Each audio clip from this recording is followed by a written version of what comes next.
Hello students, अगला जो next topic है अपना वो है image formation by the spherical mirror. Spherical mirror से इमेज किस तरह से फॉर्म होती है आज हम ये देखेंगे। क्लियर है? इमेज फॉर्मेशन के कुछ रूल्स हैं और वो पहले डिस्कस करते हैं, उन पॉइंट्स को हम लिख लेते हैं। इमेज फॉर्मेशन की फर्स्ट ध्यान रखना है, जैसे मैं यहां पर इस केस में ये कोई एक मिरर ले रहा हूं, है ना। ये मैंने मिरर ले लिया जिसका ये जो है आउटर वाला पार्ट वो क्या कर दिया, पॉलिश कर दिया। तो इनर वाला जो केव वाला पार्ट है वो किसका काम करेगा, रिफ्लेक्टिंग सरफेस का काम करेगा। तो इसको हम क्या कहेंगे, कौन सा मिरर है ये, कॉनकेव मिरर है। और ये इस कॉनकेव मिरर का क्या होगा, पोल होगा। क्लियर है? और यदि हम ये मान लें कि एक स्फीयर का पार्ट है तो जिस स्फीयर का जो सेंटर होगा वो इसका क्या होगा, सेंटर ऑफ कर्वेचर होगा। और सेंटर ऑफ कर्वेचर से और इससे जो पास होने वाली ये जो लाइन है इसको आप क्या बोलेंगे, प्रिंसिपल एक्सिस बोलेंगे। तो ये जो लाइन देख रहे हैं आप, ये क्या है, प्रिंसिपल एक्सिस। क्लियर है? अब यहां इस के एग्जैक्ट मिड में जो ये पॉइंट है ये क्या है, फोकस पॉइंट। क्लियर है? फोकस पॉइंट मैंने बताया था पोल और सेंटर ऑफ कर्वेचर का एग्जैक्ट मिड पॉइंट। अब देखिए, आपको पहला रूल नंबर 1 ये ध्यान रखना है, प्रिंसिपल एक्सिस के पैरेलल कोई भी रे है, ये रे है इंसिडेंट रे जो कि प्रिंसिपल एक्सिस के क्या है, पैरेलल है, यहां से रिफ्लेक्ट होगी। रिफ्लेक्शन के बाद में कहां से पास होती है, फोकस से पास होती है। ये ध्यान रखेंगे, कोई भी रे है प्रिंसिपल एक्सिस के क्या है, पैरेलल है, रिफ्लेक्शन के बाद में कहां से पास होगी, फोकस से पास होगी। क्लियर है? अच्छा, एक बात ध्यान रखनी है कि स्फीयर के केस में ये जैसे स्फीयर है और इसके केस में कहीं भी आप नॉर्मल बनाते हो तो वो हमेशा कहां से जाएगा, सेंटर से। तो यहां सेंटर से जाने वाली लाइन को आप क्या बोलेंगे, नॉर्मल बोलेंगे। यदि आप यहां नॉर्मल बनाते तो नॉर्मल कहां से जाते, इस पॉइंट से ड्रॉप करते तो सेंटर से जाते, क्योंकि स्फीयर के केस में नॉर्मल है वो कहां से पास होता है, उसके सेंटर से पास होता है। क्लियर है? ये कॉनकेव मिरर की बात कर रहे थे हम। यदि आपके पास में कॉनकेव मिरर नहीं, आप बात करें किसकी, कॉन्वेक्स मिरर की, तो कॉन्वेक्स मिरर बनाने के लिए आपने ये कर दिया इस तरह से, इसके इस साइड आपने क्या कर दिया, सिल्वर्ड पॉलिश कर दी, कोटिंग कर दी। तो रिफ्लेक्टिंग सरफेस कौन सा होगा, ये आउटर वाला। और हम ये माने कि ये जो है एक स्फीयर का पार्ट है तो उस स्फीयर के सेंटर को ही हम क्या बोलेंगे, इसका सेंटर ऑफ कर्वेचर, और ये इसका पोल हो जाएगा। और ये यहां से पास होने वाली जो लाइन है वो क्या हो जाएगी, प्रिंसिपल एक्सिस। अब आप ये कहें कि प्रिंसिपल एक्सिस के पैरेलल कोई भी रे, हाँ ये सेंटर ऑफ कर्वेचर यदि इसका है तो ये इसका क्या होगा, फोकस होगा। अब आप कहें कि आप प्रिंसिपल एक्सिस के यदि कोई पैरेलल रे है वो रिफ्लेक्शन के बाद में मिरर से यही रिफ्लेक्ट होगी, और रिफ्लेक्ट होगी तो वो किधर होगी, देखो इधर होगी यू, और इस तरह से रिफ्लेक्ट होगी, वो कहां से आती हुई नजर आएगी आपको, कहां से आती हुई अपीयर होगी, फोकस से आती हुई अपीयर होगी, है ना।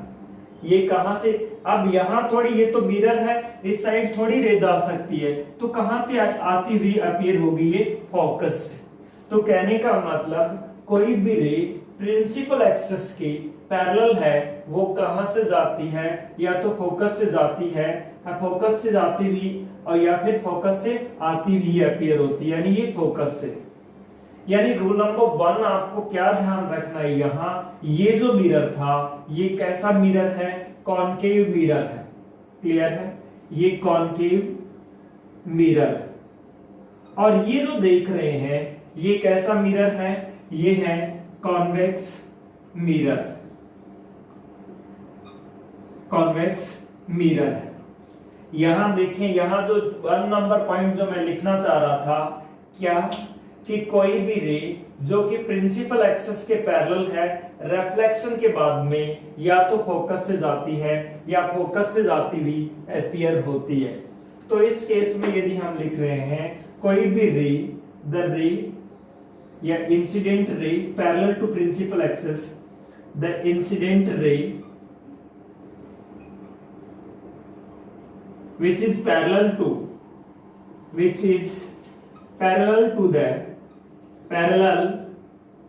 to the principal axis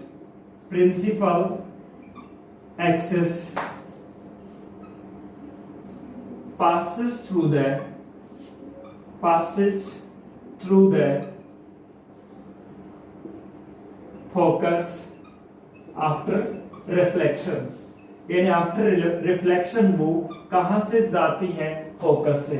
इस केस में फोकस से जाती हुई अपीयर होती है। हाँ, ये देखना है आपको, इंसिडेंट रे यूं है और ये डिस्टेंस पोल से मेजर करोगे, पोल से यदि मेजर करोगे ये आपको सारी डिस्टेंस, जैसे फोकल लेंथ मेजर करनी है, ये यहाँ फोकल लेंथ ये, तो कहां से मेजर की जाती है, सारी की सारी डिस्टेंस पोल से मेजर की जाती है। पोल से इधर चलोगे आपको इंसिडेंट रे की कौन सी डायरेक्शन में चलना पड़ेगा, अपोजिट डायरेक्शन में चलना पड़ेगा। इंसिडेंट रे यूं है और आपको पोल से इधर चलना पड़ेगा, तो ये फोकल लेंथ इसकी किस में होती है, पॉजिटिव। कॉनकेव मिरर की फोकल लेंथ किस में होगी, पॉजिटिव में। यहां देखें फोकल लेंथ ये है, पोल से फोकस के बीच की डिस्टेंस, इसको यदि पोल से इधर चलोगे तो किस में चलना पड़ेगा, पॉजिटिव में। यहाँ फोकल लेंथ क्या होगी, पॉजिटिव। तो सबसे पहले ये सिंपल बात समझ में आ गई होगी कि कोई भी रे जो कि प्रिंसिपल एक्सिस के पैरेलल है, इंसिडेंट हो रही है, रिफ्लेक्शन के बाद में कहां से जाती है, फोकस से जाती है। क्लियर है। सेकंड जो बात है ये आप बनाइए, सेकंड पॉइंट हम जो बात करने वाले हैं वो है, इसका अपोजिट भी सही है। कोई रे फोकस से जा रही है, रिफ्लेक्शन के बाद में कहां से आएगी, प्रिंसिपल एक्सिस के पैरेलल। ये आपने पॉइंट नंबर 1 लिख लिया। अब इसको आप नोट करिए, डायग्राम बना लिए, रे डायग्राम। सो इसको मैं लिख रहा हूं पॉइंट नंबर 2। पॉइंट नंबर 2 में मैं ये कह रहा हूं क्या, कि कोई भी रे क्या हो रही है, फोकस से इंसिडेंट हो रही है, इंसिडेंट रे फोकस से जा रही है ये, तो रिफ्लेक्शन के बाद में प्रिंसिपल एक्सिस के क्या होगी, पैरेलल होगी। ये बात क्लियर है। क्या कहा आपने, कोई भी रे जो कि प्रिंसिपल फोकस से जा रही है, ये क्या है, फोकस है, उससे जा रही है, रिफ्लेक्शन के बाद में वो प्रिंसिपल एक्सिस के क्या हो जाएगी, पैरेलल। यहां आप ये कहें कि कोई भी रे कहां से जाती हुई अपीयर हो रही है, आपको फोकस से जाती हुई अपीयर हो रही है, तो रिफ्लेक्शन के बाद में वो प्रिंसिपल एक्सिस के क्या हो जाएगी, पैरेलल हो जाएगी। इसके लिए आप किसी एक के लिए समझ लें, अपने आप ही समझ में आ जाएगा दूसरे के लिए, क्योंकि वहां अपीयर होगी।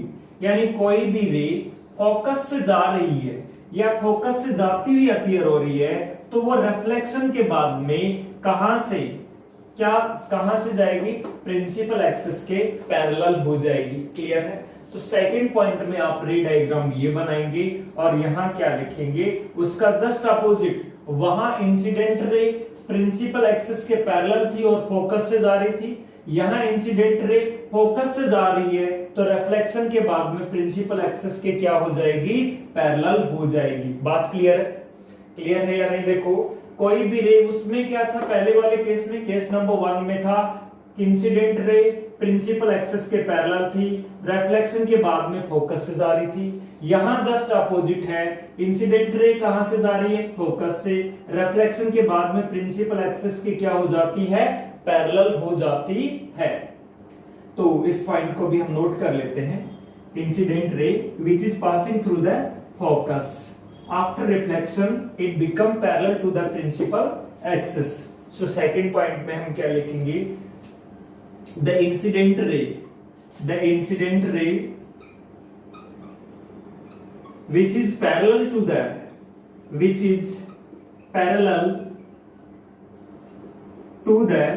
किसके पैरेलल है, which is not parallel, which is passing through the focus, passing through the focus, है ना, फोकस का मतलब कैपिटल एफ से। After reflection it become parallel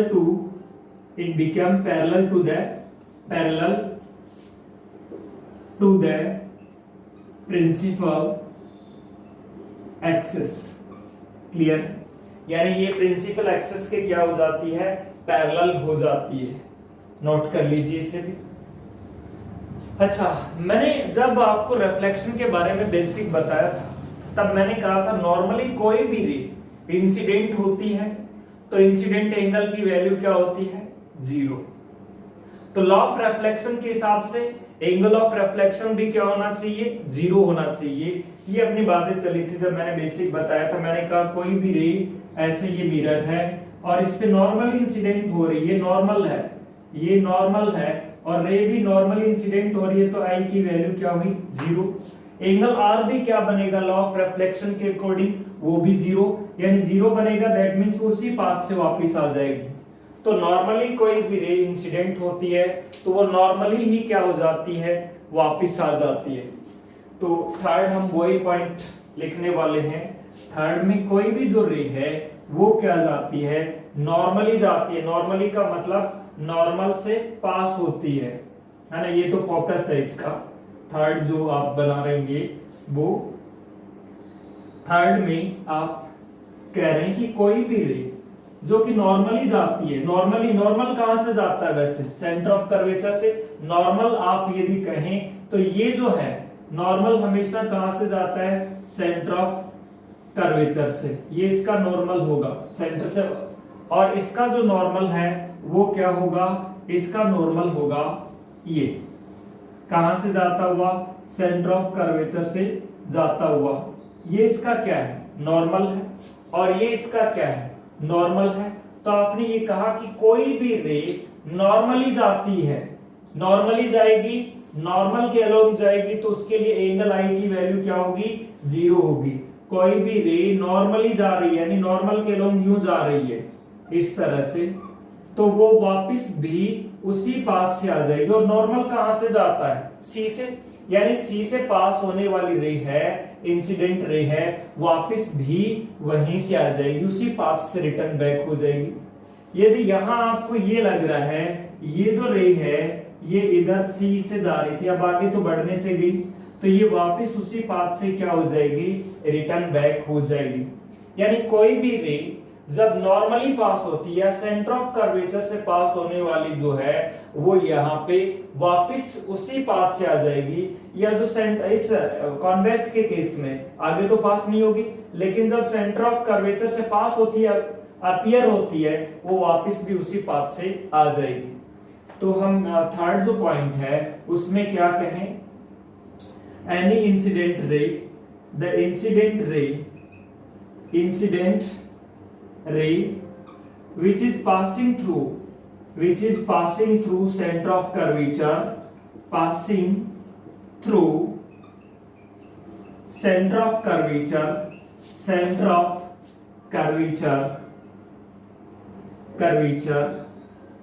return back to the same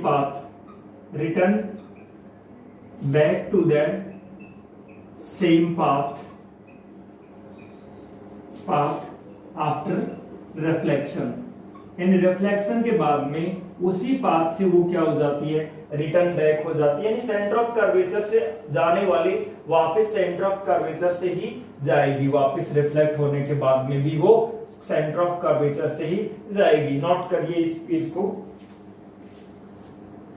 सो आपने नोट कर लिया तो देखिए अब डिफरेंट केसेस पे अपन इमेज फॉर्मेशन की बात करेंगे।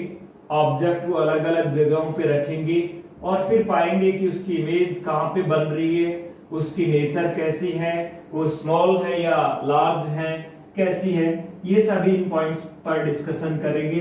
हालांकि ये सारे पॉइंट्स आप 10th क्लास पे 10th लेवल तक सीख चुके हैं। पहला केस, हम कॉनकेव मिरर ले रहे हैं, कॉनकेव मिरर से बात कर रहे हैं। पहला केस है when object is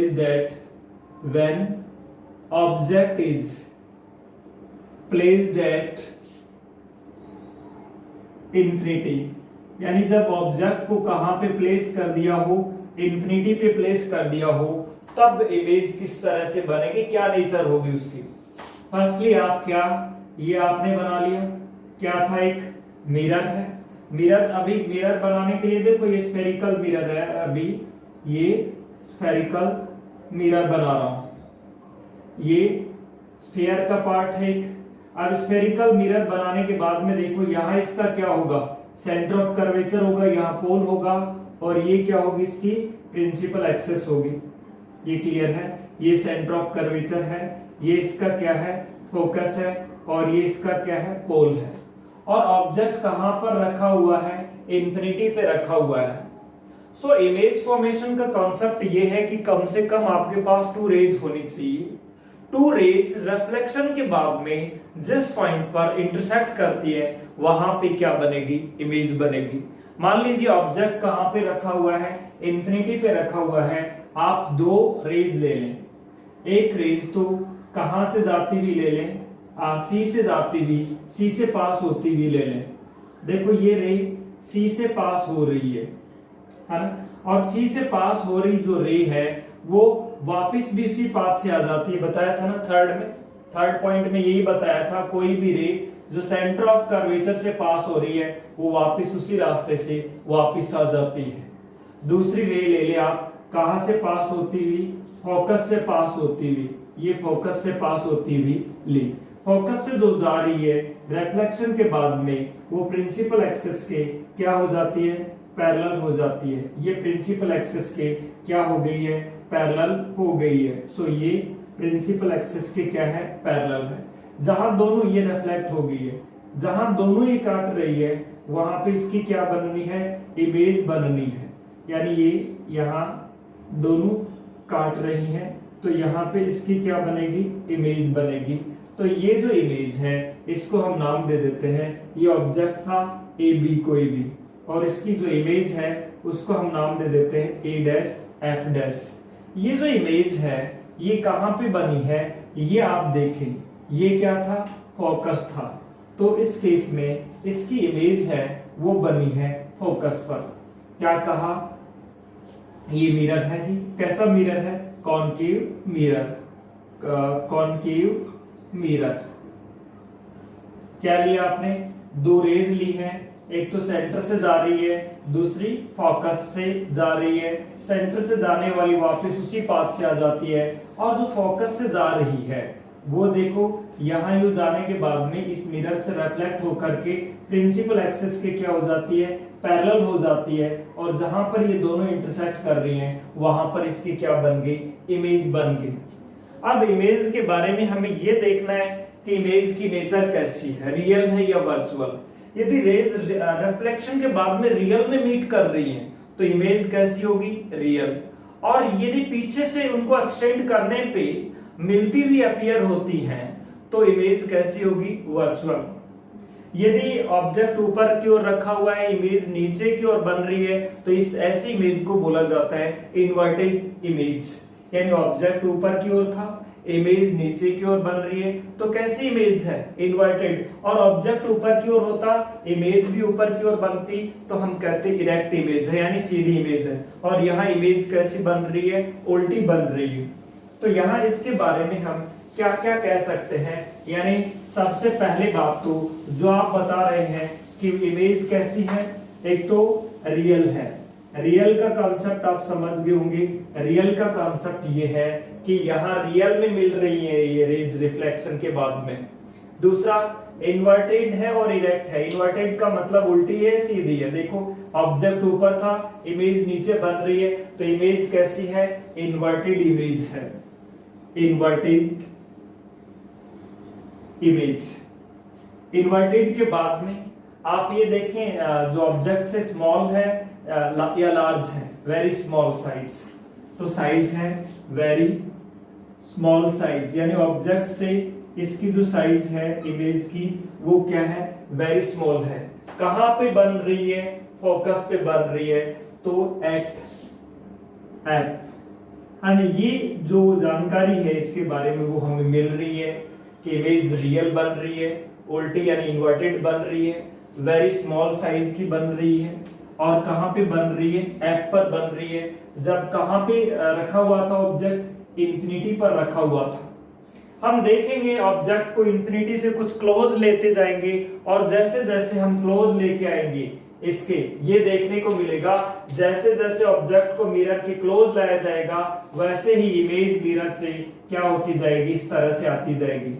आप ऑब्जेक्ट को यूं लाएंगे, इमेज किधर निकलती जाएगी, आगे निकलती जाएगी, और जैसे जैसे क्लोज लाएंगे ऑब्जेक्ट को वैसे वैसे इमेज की जो साइज भी है वो इंक्रीज होती जाएगी, ये हम देखेंगे। सेकंड जो केस है इसमें हम बात करेंगे, यहाँ पे आपने इंफिनिटी पे रखा था, अब हम ऑब्जेक्ट को इंफिनिटी और सी के बीच में रखेंगे। कहाँ रखने वाले हैं, इंफिनिटी और सी के बीच में।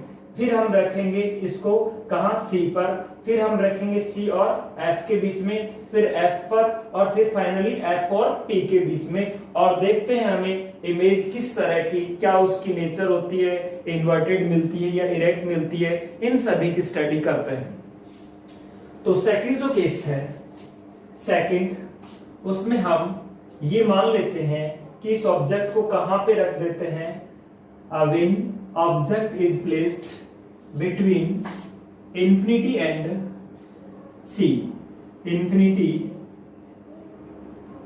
एंड सी, यानी ऑब्जेक्ट को सेंटर ऑफ कर्वेचर और इंफिनिटी के बीच में रख देते हैं, तब क्या होगा ये हम देखते हैं। वही हम एक कॉन्केव मिरर बना लेते हैं, और ऑब्जेक्ट को अब की बार इंफिनिटी पर नहीं रखना, आपको ऑब्जेक्ट को कहां पर रखना है, इंफिनिटी और सी के बीच में। सो ये आपके पास में अगेन मैं ये कह रहा हूं, ये क्या है, एक मिरर है, और कैसा मिरर मान लिया मैंने, कॉन्केव मिरर मान लिया ये। So this is a concave mirror, और ये इसका क्या मान लिया, पोल, और ये इसकी मैंने मान ली क्या, प्रिंसिपल एक्सिस। ये प्रिंसिपल एक्सिस है, पोल से जा रही है, और कहां से जा रही है, सेंटर ऑफ कर्वेचर से जा रही है, और फोकस से जा रही है। फोकस पॉइंट एग्जैक्ट मिड में होता है। और अब की बार इंफिनिटी यहाँ है, और ऑब्जेक्ट को हम रख रहे हैं between infinity and placed between infinity and C, infinity और सी के बीच में रख रहे हैं। ये इधर इंफिनिटी है ना, और ये आपने ऑब्जेक्ट को यहां रख दिया, ये ऑब्जेक्ट है आपके पास में ए बी। अब ऑब्जेक्ट को इंफिनिटी और सी के बीच में रखने के बाद में जो इमेज किस तरह से फॉर्म होगी उसकी बात करनी है आपको। तो आप क्या ले, प्रिंसिपल एक्सिस के पैरेलल एक रे ले ले, दो रे चाहिए कम से कम, एक तो रे आपने ले ली प्रिंसिपल एक्सिस के पैरेलल। आपको पता है प्रिंसिपल एक्सिस के पैरेलल कोई भी रे है, रिफ्लेक्शन के बाद में कहां से जाती है, फोकस से। पॉइंट नंबर 1 में मैंने बताया था, तो ये कहां से जाएगी, फोकस से जाएगी, इस तरह से। दूसरी आप फोकस से जाती हुई ले लें, जैसे फोकस से जाती हुई ले ली आपने ये, और ये रिफ्लेक्शन के बाद में क्या हो जाएगी, प्रिंसिपल एक्सिस के पैरेलल हो जाएगी इस तरह से। और ये जो इमेज है ये बनेगी स्मॉल ही, और ए डैश और बी डैश नाम दे देते हैं, दोनों रेज यहाँ मिल गई है ना, ये रिफ्लेक्ट हो रही थी। देखो एक रे तो आपने प्रिंसिपल एक्सिस की क्या ली है, पैरेलल, रिफ्लेक्शन के बाद में कहां से गई है, फोकस से। दूसरी रे कहां से जाती हुई ली है, फोकस से। रिफ्लेक्शन के बाद में प्रिंसिपल एक्सिस की क्या हो गई है, पैरेलल हो गई है, और दोनों जिस पॉइंट पे मिल रही है वहां पे इसकी क्या बनेगी, इमेज, ये ए डैश बी डैश। सो इस केस में इमेज कहां बन रही है, बिटवीन एफ एंड सी, यानी जो इमेज बन रही है वो एफ एंड सी के बीच में बन रही है। कैसी बन रही है, रियल है या वर्चुअल है, रियल है। क्या रेज रिफ्लेक्शन के बाद में रियल में मीट हो रही, बिल्कुल हो रही है, रियल में मीट हो रही है।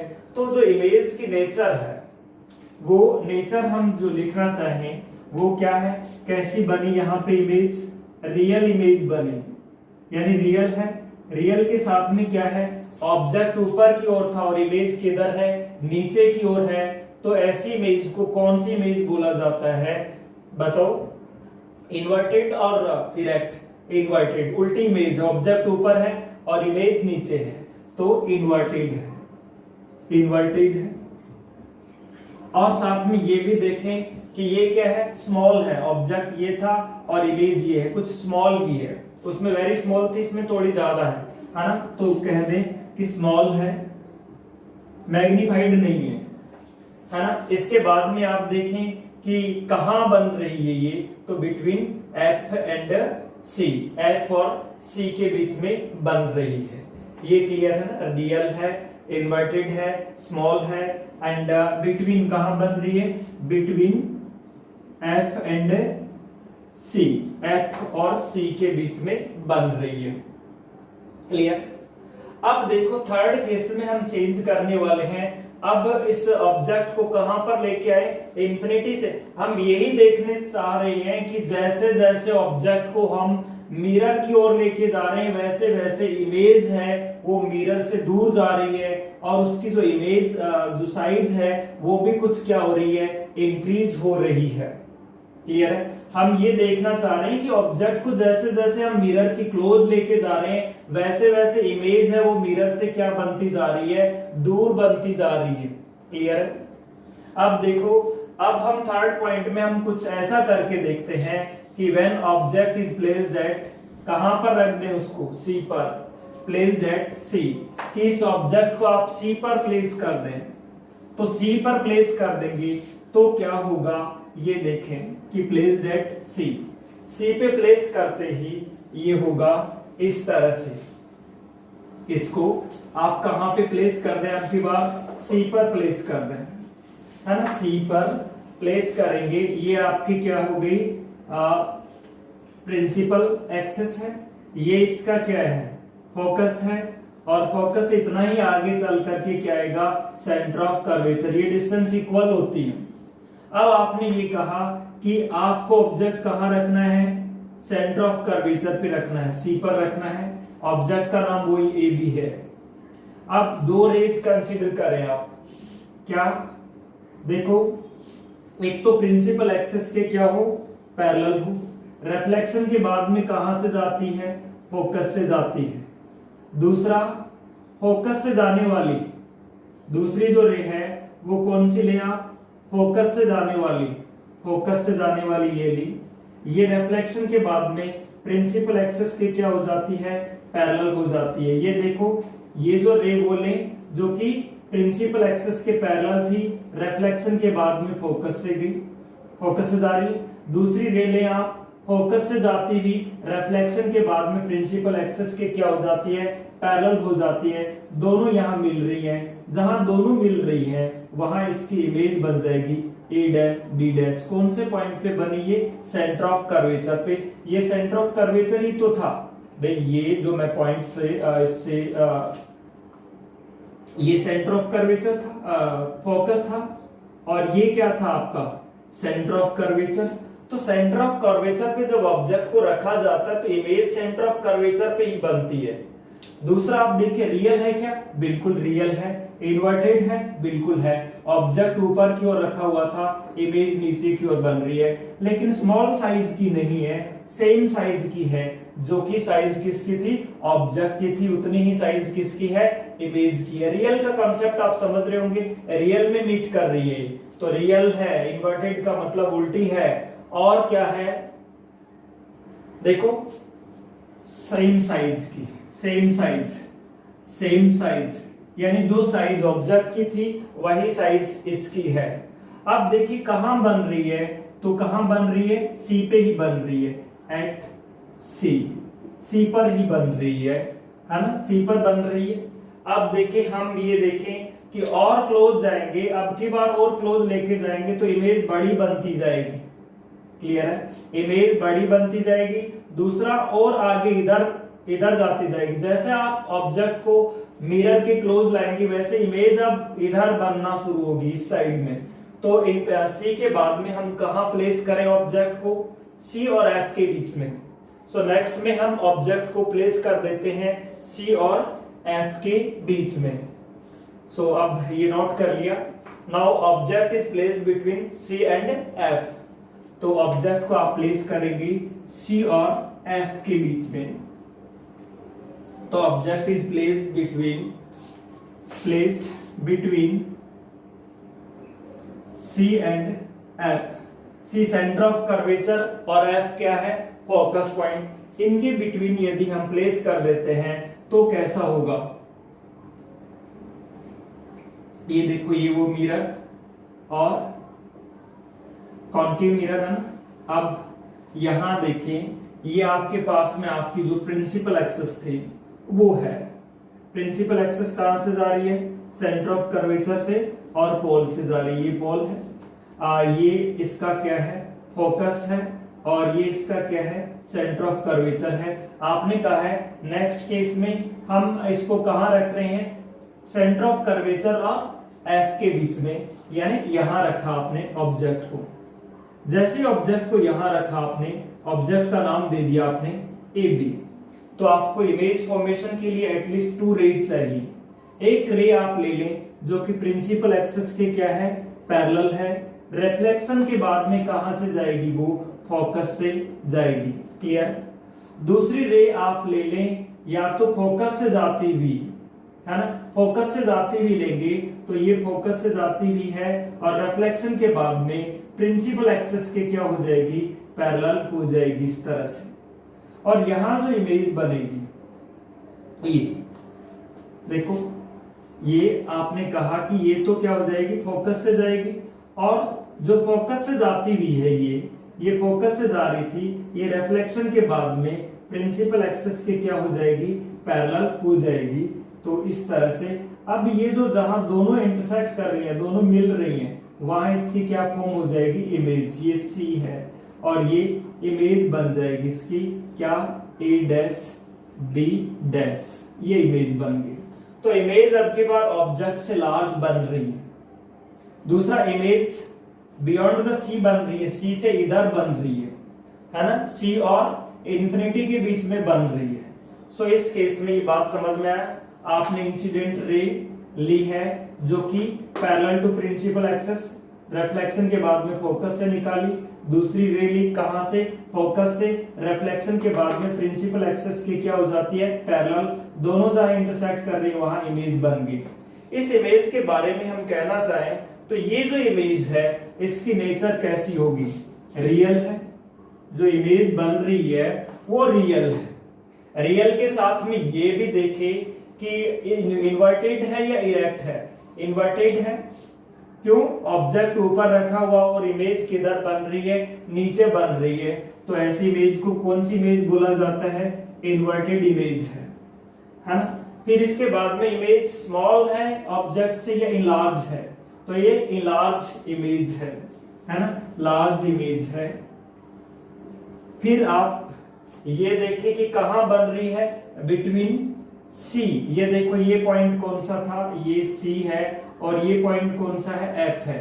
सो सी और इधर क्या होगा, इंफिनिटी होगा। तो between infinity and C, between infinity and C, यानी आप जैसे जैसे ऑब्जेक्ट को इधर लेके जाएंगे वैसे वैसे इमेज की इधर होती जा रही है, इधर होती जा रही है, यही बताया था मैंने। और इमेज बड़ी भी बनती जा रही है, ये है लार्ज बनती जा रही है। अब हम कहां आगे और पहुंचे मिरर के क्लोज, और कहां पर इसकी पोजीशन कहां कर दें, अब की बार फोकस पर। सो नेक्स्ट जो केस है उसमें हम कहां प्लेस कर दें इसको, फोकस पर, ये नोट करिए। नेक्स्ट जो केस है इसमें it is placed on the focus, कि जैसे ये फोकस पे प्लेस करेंगे, ये यहां पे placed on the focus, focus पे प्लेस करेंगे तो फोकस वाला केस देखिए कि it is placed on the focus, placed on F, F पे।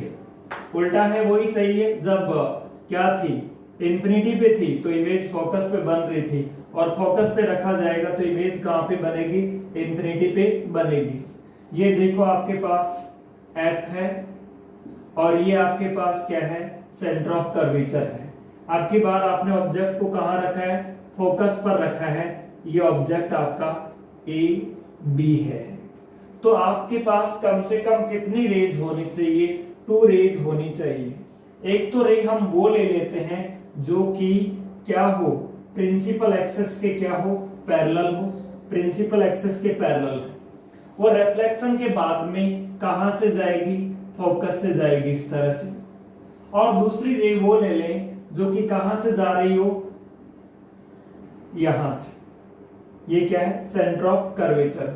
सेंटर ऑफ कर्वेचर से जो जाने वाली जो रे है, पास होती है सेंटर ऑफ कर्वेचर से, वो विदाउट डेविएशन, यानी आप ये कह सकते हैं सेम उसी पाथ से आ जाएगी। ये इधर गई और वापस इसी पाथ से, यूं गई और वापस इसी पाथ से आ गई। ये डिस्टेंस सेम है। ये डिस्टेंस ध्यान रखें, सी की ये क्या है? सेम है। ये वाली, ये था सी। अब आगे इनको एक्सटेंड करेंगे तो ये आगे मिलेंगे ही नहीं। क्यों? क्योंकि ये क्या चलेंगी? पैरेलल चलेंगी। जब मिल ही नहीं रही तो इमेज कहां पे बनेगी? ये इंफिनिटी पर बनेगी। कहां पे मिलेंगी? मान लो इंफिनिटी पे। तो आपने ये कहा कि ये पॉइंट कौन सा था? ये पॉइंट तो एफ है ही। ये पॉइंट क्या था? सी। क्या कहा? एक तो सेंटर ऑफ सी से जाती हुई वापस उसी से आ जाती है, प्रिंसिपल एक्सिस के पैरेलली वापस जो है वो कहां से जाती है? फोकस से जाती है। ये बात क्लियर हो गई। तो इसकी जो इमेज है वो कहां पे बनी? इंफिनिटी पर बनी। लार्ज बनेगी, काफी लार्ज बनेगी, है ना। तो आप ऑब्जेक्ट इमेज रियल बनेगी, नीचे की ओर बन रही इन्वर्टेड बनेगी, इन्वर्टेड बनेगी। और कहां पे बनेगी? At infinity.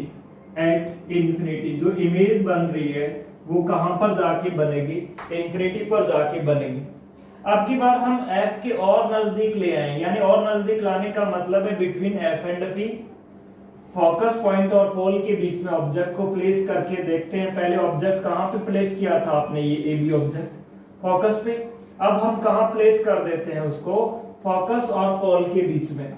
So next case है when object is placed between pole and focus point, between pole, focus point and pole, F and P. तो एफ एंड पी के बीच में प्लेस करेंगे। ये बनाइए F and P, placed between F यानी focus point and pole, F and P के बीच में प्लेस कर दें आप। और एफ एंड पी के बीच में प्लेस करने के बाद में देखिए ये इस तरह से होगा। ये तो एफ है ही ये एफ, और ये इधर क्या है? सी है। आपको ऑब्जेक्ट की लोकेशन कहां प्लेस करना है?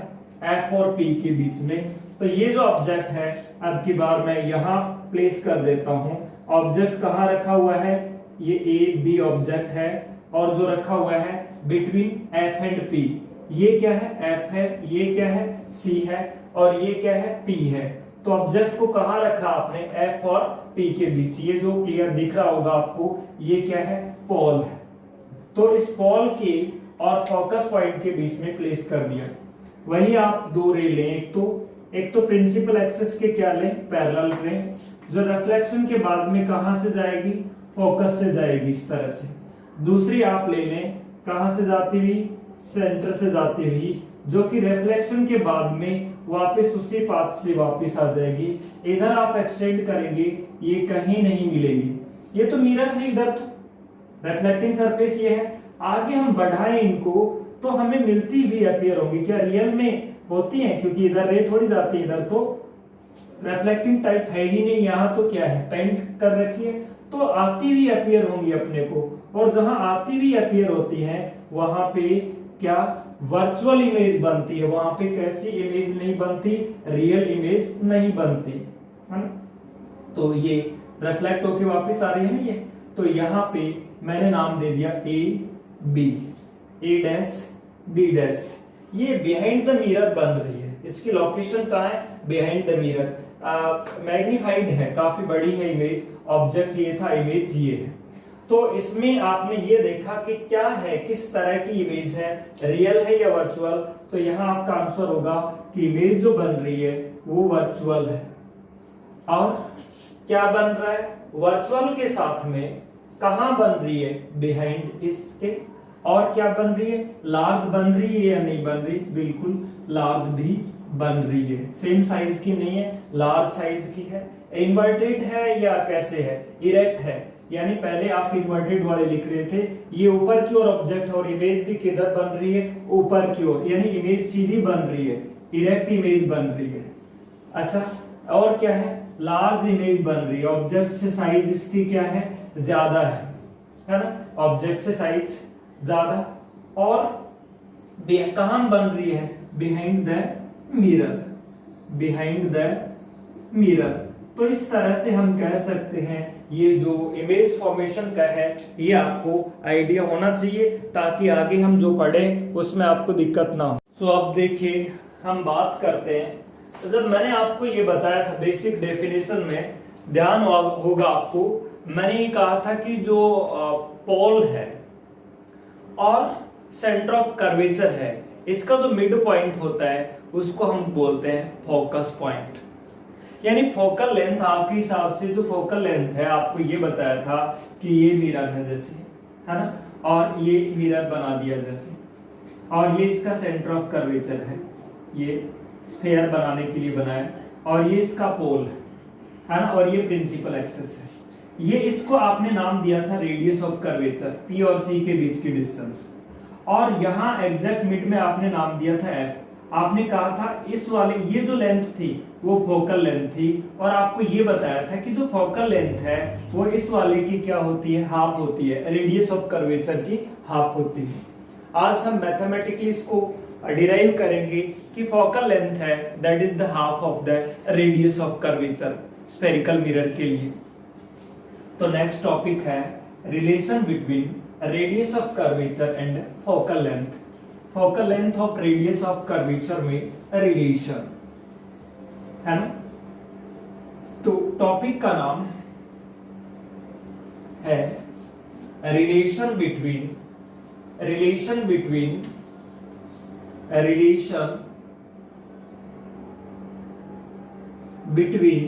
BW बिटवीन के लिए है फोकल लेंथ को मैं रिप्रेजेंट कर रहा हूं किससे, small F, and radius of curvature, radius of curvature, जिसको रिप्रेजेंट कर रहे हैं हम कैपिटल आर से, कि इनमें रिलेशन, फोकल लेंथ और रेडियस ऑफ कर्वेचर में रिलेशन। देखिए सिंपल वे में हम कहें, एक कंसीडर कर लेते हैं हम क्या, एक स्फेरिकल मिरर, ये स्फेरिकल मिरर बना लेते हैं। और स्फेरिकल मिरर जब भी आप बनाते हैं, आप ज्योमेट्री सही लगे तो उसके लिए उसमें जो कर्व दिखाएं वो थोड़ा क्या दिखाएं, कम दिखाएं। इस तरह से ये आपने बना लिया क्या, एक स्फेरिकल मिरर। और कैसा मान लिया, जैसे कॉनकेव या कॉन्वेक्स में कोई भी एक ले लो, ये स्फेरिकल मिरर है ना, इस तरह से बड़ा स्फीयर बनेगा। और ये जो है ये थोड़ा सा कर्व्ड है इस तरह से, ये मिरर है, इसको मैंने नाम दे दिया एम, और ये इसका क्या है, पोल है, ये भी बात क्लियर है। और ये इसकी क्या है, प्रिंसिपल एक्सेस। प्रिंसिपल एक्सेस कहां से जाती है, उसके पोल और सेंटर ऑफ कर्वेचर से जाने वाली एक्सेस। ये आपने कह दिया क्या है, इसका फोकस मान लिया कहीं पर, ये है इसका एफ है ना, और ये इसका है सेंटर ऑफ कर्वेचर। इस तरह से ये सी है सेंटर ऑफ कर्वेचर, और ये एफ है फोकस पॉइंट। इसको हम कहते हैं रेडियस ऑफ कर्वेचर, और इसको हम कहते हैं फोकल लेंथ। यानी यहां आप कहें कि कौन सी डिस्टेंस, P से C के बीच की जो डिस्टेंस है वो तो होती है रेडियस ऑफ कर्वेचर, और P से F के बीच की जो डिस्टेंस है वो होती है फोकल लेंथ। इनमें हमें रिलेशन डिराइव करना है। तो हमें ये पता है कि कोई भी रे प्रिंसिपल एक्सिस के क्या हो, पैरेलल हो। जैसे ये रे प्रिंसिपल एक्सिस के पैरेलल है तो कहां से जाती है, उसके फोकस से जाती है, ये बात हमें पता है। यानी कोई भी रे प्रिंसिपल एक्सिस के क्या हो, पैरेलल हो। जैसे ये क्या है आपके पास में, प्रिंसिपल एक्सिस, और ये रे है जो कि प्रिंसिपल एक्सिस के क्या है, पैरेलल है। यहाँ रिफ्लेक्ट हुई, रिफ्लेक्शन के बाद में कहां से जाती है, फोकस से। और यहाँ दोनों तीनों आपने पढ़ा था एक ही पॉइंट पे मीट करते हैं, angle incident ray, reflected ray और नॉर्मल। और नॉर्मल स्फीयर के केस में कहां से जाता है, यहां से। तो जो मैं ये बना रहा हूं डॉट डॉट से, वो क्या है, नॉर्मल है। ये जो देख रहे हैं आप, ये क्या है, नॉर्मल है। और नॉर्मल ऑलवेज कहां से पास होता है, स्फीयर के केस में उसके सेंटर ऑफ कर्वेचर से पास होता है। अब देखो ये जो एक एंगल बन रहा है यहां, जिसको मैं रेड कलर से लिख रहा हूं, ये जो एंगल है नॉर्मल का इंसिडेंट रे का, ये इंसिडेंट रे है। ये जो है वो कौन सी रे है, इंसिडेंट रे। इंसिडेंट रे है, नॉर्मल के साथ में जो एंगल बनाती है वो एंगल क्या होता है, आई। यानी ये वाला जो एंगल है वो क्या है, एंगल आई है, एंगल ऑफ इंसिडेंस। ये जो एंगल देख रहे हैं वो एंगल आई है नॉर्मल का इंसिडेंट रे के साथ में। और ये जो एंगल है, ये जो कह रहे हैं आप, वो एंगल क्या है, जिसको मैं इससे लिख रहा हूं ब्लू पेन से। ये जो एंगल है वो एंगल आर है, लेकिन आर एंगल किसके इक्वल होता है, आई के इक्वल होता है। ये एंगल भी आई होगा, ये आई है तो क्लियर है। यानी ये एंगल आई है तो ये भी एंगल क्या होगा, आई होगा। ये कौन कहता है, लॉ ऑफ रिफ्लेक्शन। इसको हम लगभग एक स्ट्रेट लाइन कंसीडर कर सकते हैं, और यहां भी एक पीएन कम कर्व के लिए एक स्ट्रेट लाइन कंसीडर की जा सकती है। यहां आप ये शायद समझ गए होंगे कि ये एंगल कौन सी रे है, रिफ्लेक्टेड रे है। और ये जो एंगल है नॉर्मल और रिफ्लेक्टेड रे के बीच का, इस एंगल को कौन सा एंगल बोला जाता है, एंगल आर। लेकिन लॉ ऑफ रिफ्लेक्शन कहता है एंगल आर है वो एंगल आई के इक्वल होता है। क्लियर।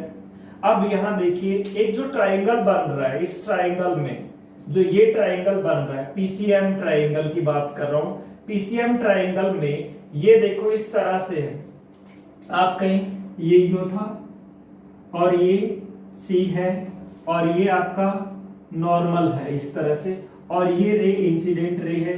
ये एंगल आई है तो ये वाला एंगल भी क्या होगा, आई ही होगा।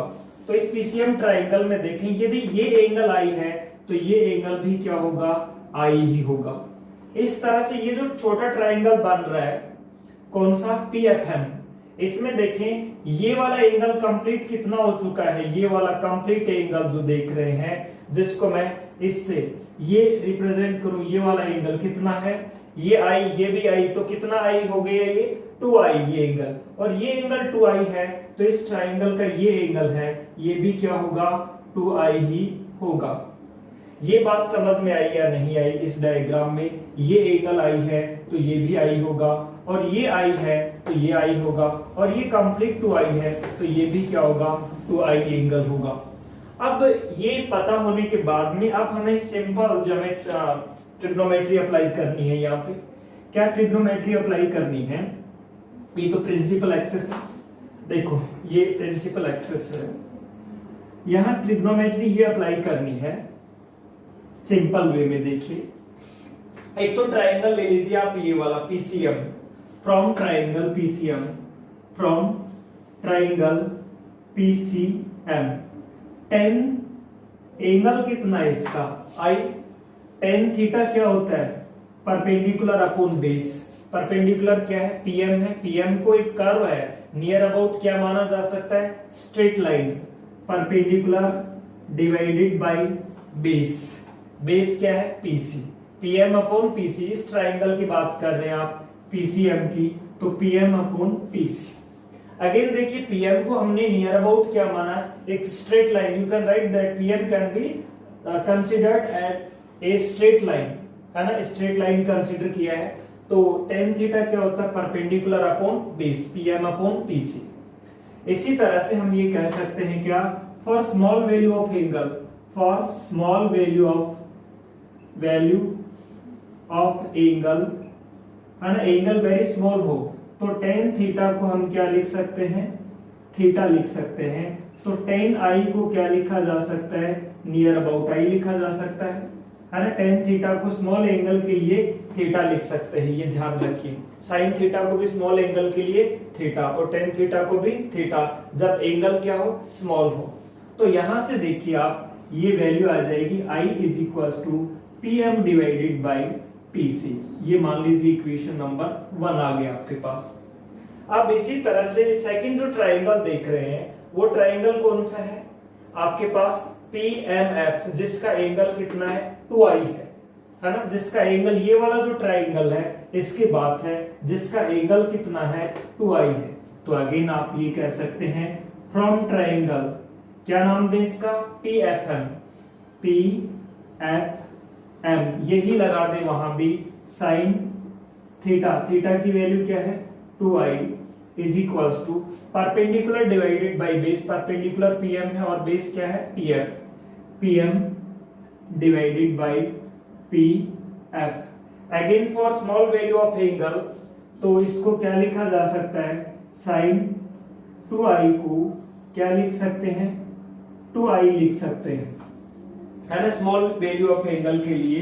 तो ये जो वैल्यू है, ये यहां से साइन थीटा को थीटा लिख सकते हैं ना, तो साइन 2i को क्या लिख सकते हैं, नियर अबाउट 2i। तो ये वैल्यू आ जाएगी 2i इज इक्वल्स टू क्या है, PM अपॉन PF। ये मान लीजिए आपके पास आ गई equation number 2। Now putting the value of i from equation 1, equation 1 से i की वैल्यू सब्स्टिट्यूट करेंगे, तो i की जो वैल्यू आ रही है वो क्या है, PM upon PC। So 2 into PM upon PC is equals to PM upon PF। PM से क्या कैंसिल हो जाएगा, PM कैंसिल हो जाएगा ये, और ये आ जाएगा 2PF is equals to PC, 2PF is equals to PC। Now putting the value of PC is R and PF is small f, तो 2 small f is equals to capital R, या f is equals to R by 2। So in this way we can say that focal length is the half of the radius of curvature। इस तरह से हम कह सकते हैं कि जो फोकल लेंथ है वो रेडियस ऑफ कर्वेचर का क्या होती है, हाफ। अब थ्योरी में हम लैंग्वेज में इसको किस तरह से लिख सकते हैं, जैसे ये हेडिंग तो लिख लिया, relation between focal length and radius of curvature. Radius of curvature को मैं नाम दे रहा हूं R, है ना, R। तो यहाँ पे हम मैं शॉर्ट में लिख रहा हूं F एंड R के बीच में रिलेशन है। तो क्या मान लिया, कंसीडर, क्या है ये, एक कॉनकेव मिरर है ना, consider a concave mirror having radius of curvature, radius of curvature R, comma focal length, क्या माने फोकल लेंथ को, स्मॉल f, है ना, स्मॉल f, है ना। फिर क्या किया है, एक consider, again consider a ray which is parallel to the principal axis, after reflection it goes through the focus, है ना। So again consider a ray, again consider a ray which is parallel to the principal axis, after reflection from the mirror, after reflection from the mirror it goes through the, yeah, it passes through the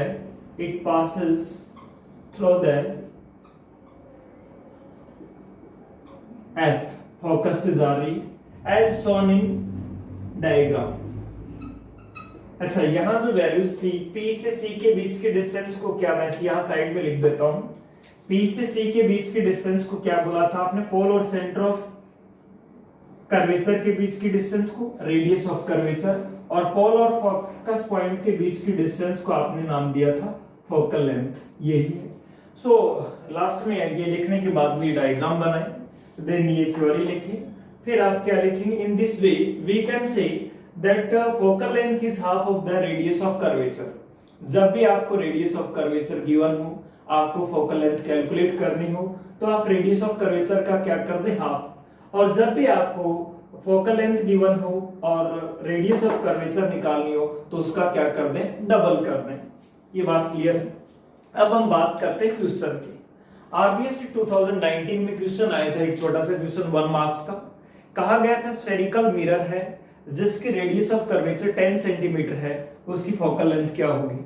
आप easily calculate कर सकते हैं। Focal length radius of curvature का क्या कर देंगे, आप half कर देंगे और आपके पास आ जाएगी फोकल लेंथ। सो इसको नोट करें और फिर वो क्वेश्चन भी इसको नोट कर लिया तो आप क्वेश्चन है वो लिख लें।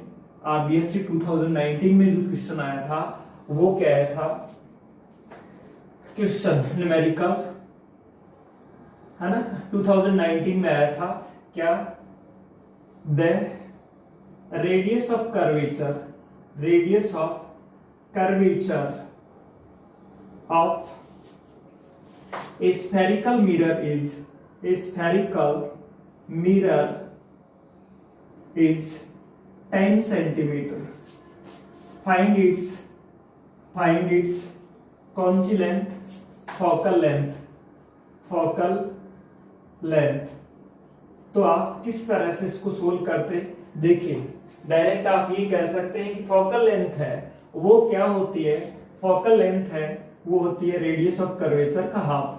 रेडियस ऑफ कर्वेचर आपको क्वेश्चन में गिवन थी, क्या थी, 10 सेंटीमीटर। तो इस 10 सेंटीमीटर का क्या कर देंगे, हाफ कर देंगे, तो ये आ जाएगा क्या, 5 सेंटीमीटर। तो इस तरह से इसकी क्या निकाल सकते हैं हम, फोकल लेंथ निकाल सकते हैं, जबकि रेडियस ऑफ कर्वेचर अपने को गिवन हो। Note down.